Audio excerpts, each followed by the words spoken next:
মুহূর্তে দেখতে পাচ্ছেন যে পাক সরকার 7 পয়েন্ট একেবারে অবরোধ করে রেখেছেন ওয়াকফ বিল বাতিলের দাবিতে। পাক সরকার 7 পয়েন্ট একেবারে যে ময়দান, সেই ময়দান কিন্তু একেবারে পাক সরকার যে 7 পয়েন্ট রয়েছে রাস্তার উপরে রীতিমতো একেবারে অবরোধ করে বন্ধ করে রেখেছে। সেই ছবি একেবারে সরাসরি আপনাদেরকে দেখাবো। এবং অমিত শাহ নরেন্দ্র মোদীর কুশপুত্তলিকা একেবারে জ্বালাচ্ছে, দেখাবো একেবারে সেই ছবি দেখি। একেবারে অমিত শাহ চন্দ্রবাবু নাইডু নীতিশ কুমারের একেবারে কুশপুত্তলিকা জ্বালানো হচ্ছে, সেই ছবি একেবারে সরাসরি দেখাচ্ছি। দেখতে পাচ্ছেন যে এই মুহূর্তে যে ছবি দেখতে পাচ্ছেন যে অমিত শাহ এবং নরেন্দ্র মোদী কুশপুত্তলিকা জ্বালানো হচ্ছে। পাক সরকার 7 পয়েন্ট একেবারে 7 মাথার মোড়ে পাক সরকারের রোডে সেই ছবি দেখতে পাচ্ছেন যে কলকাতায় রাজপথে একেবারে এই মুহূর্তে অমিত শাহ চন্দ্রবাবু নাইডু নীতিশ কুমারের ছবি পড়ানো হচ্ছে। কারণ তারা দাবি করছেন আজকে যে ওয়াকফ আইন পাশ করা হয়েছে সংসদে, সেই ওয়াকফ আইন বাতিলের দাবিতে মুসলিমরা রাতে নেমেছেন, তারা রাস্তায় নেমেছেন। তারা বলছেন কোনোভাবে এই আইন মানি না। কেন্দ্র সরকার যে কালা কানুন এনেছে সেই কালা কানুন অপাস দিতে হবে, সেই দাবি দেখতে পাচ্ছেন। এই কালা কানুন অপাস দিতে হবে সেই দাবিতে বিক্ষোভ দেখাচ্ছেন।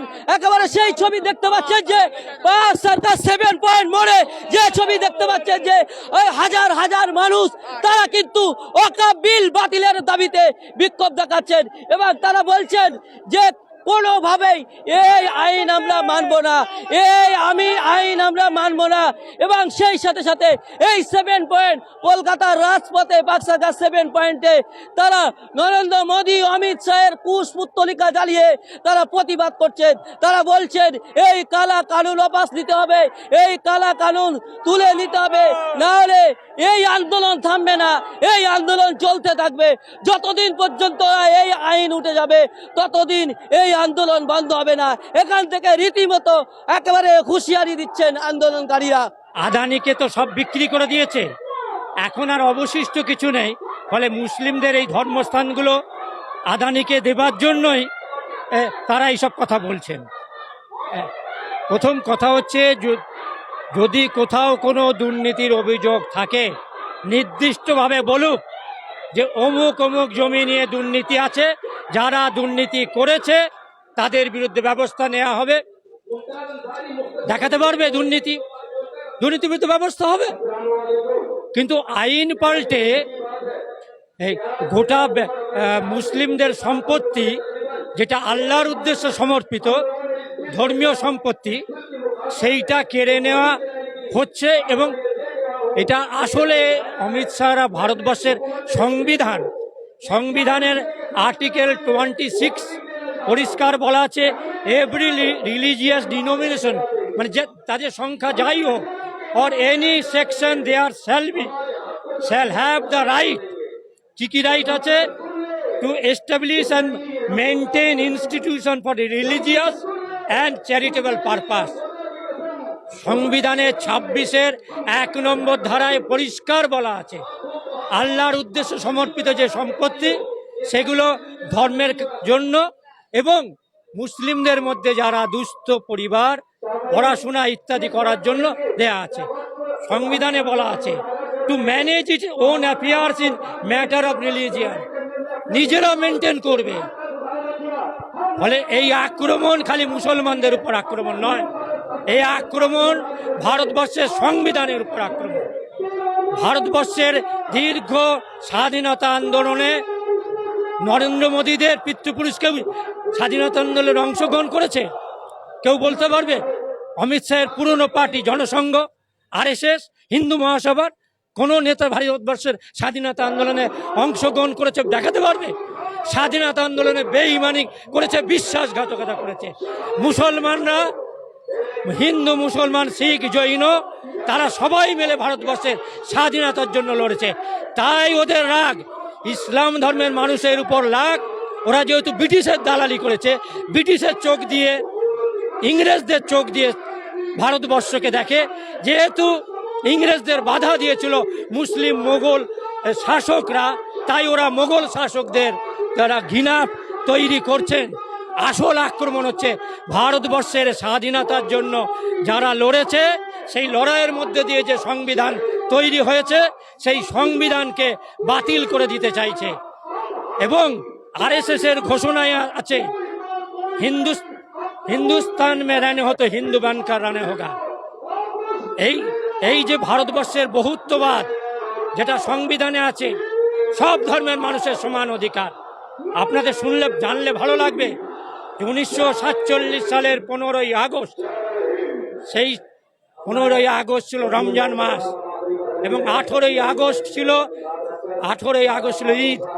সেই সময় 47 সালের 18ই আগস্ট মোহামেডান মাঠে ঈদের যে জমায়েত হয়েছিল, স্বয়ং গান্ধীজি সেই জমায়েতে অংশগ্রহণ করেছিল। তাই তো গান্ধীজিকে জাতির জনককে ওরা হত্যা করেছে। এই হত্যাকারীরা যারা প্রতিদিন মসজিদে বুলডোজার চালাচ্ছে, বাংলাভাষী বিভিন্ন ইসলাম ধর্মের মানুষদের হরিয়ানাতে 300 বাংলার মানুষের বাড়িঘর ভেঙে দিয়েছে। তারা মুসলমানদের দরদের কথা বলছে। স্বাধীনতার পরে এই প্রথম একটা পার্টি, যে পার্টির একজনও মুসলমান মন্ত্রী নেই, একজনও মুসলমান এমপি নেই, তারা মুসলমানদের ভালোর কথা বলছে। এই মিথ্যেবাদী দল। ফলে গোটাটাই হচ্ছে একদিকে সংবিধানের উপর আক্রমণ, দ্বিতীয়ত বিদ্বেষের রাজনীতি তৈরি করে বিহার পশ্চিমবাংলায় ইলেকশনের জেতা, 3 নম্বর হচ্ছে মুসলমানদের তাদের ন্যায্য অধিকার থেকে, সাংবিধানিক অধিকার থেকে বঞ্চিত করা। ভারতবর্ষের মানুষ সংবিধানের উপর আক্রমণ অতীতেও সহ্য করেনি, আগামী দিনও সহ্য করবে না। ফলে কৃষক আন্দোলন দেখিয়ে দিয়েছে, এনআরসি আন্দোলন দেখিয়ে দিয়েছে যে মোদির ইচ্ছায় ভারতবর্ষ চলবে না। ফলে এদের পতন খুব সামনে। যারা এই মাইনরিটিদের উপর আক্রমণ করেছে, পৃথিবীর ইতিহাসের শিক্ষা, তাদের পতন অনিবার্য হয়েছে। ফলে এরা যে বাড়াবাড়ি করছে, সংবিধানকে ধ্বংস করার চেষ্টা করছে, ভারতবর্ষের সাংবিধানিক শক্তি, অগণিত মানুষ, তারা এর বিরুদ্ধে রুখে দাঁড়াবেন। এই আক্রমণ শুধু মুসলমানদের উপর নয়, 750 গির্জা, খ্রিস্টান ধর্মের গির্জা ভেঙে দিয়েছে। এরা আদিবাসীদের নিজস্ব ধর্ম, সারানা ধর্মকে অস্বীকার করছে, স্বীকৃতি দেয়নি। ফলে আদিবাসী মানুষ এদের বিরুদ্ধে, মুসলমানরা এদের বিরুদ্ধে, খ্রিস্টানরা এদের বিরুদ্ধে এবং ধর্মপ্রাণ হিন্দু মানুষরাও এদের বিপক্ষে। ফলে ঈশ্বর তো এক, যে যেভাবে পারেন ডাকেন, কেউ ভগবান বলেন, কেউ আল্লাহ বলেন, কেউ গড বলেন, কিন্তু সব এক। ফলে এই আক্রমণ হচ্ছে ভারতবর্ষের সমস্ত ধর্মপ্রাণ মানুষের উপর আক্রমণ। তারা নরেন্দ্র মোদীকে শিক্ষা দিয়ে দেবে, বেশি দূরে নয়। আমাদের অনুরোধ, সবাই মিলে ঐক্যবদ্ধ হন। এই সংবিধানের উপর আক্রমণ, আজকের এই জমায়েত শুধু ওয়াকফের জন্য নয়, এই জমায়েত সংবিধানকে বাঁচানোর দাবি করছে। এই জমায়েত ভারতবর্ষকে বাঁচানোর দাবি করছে।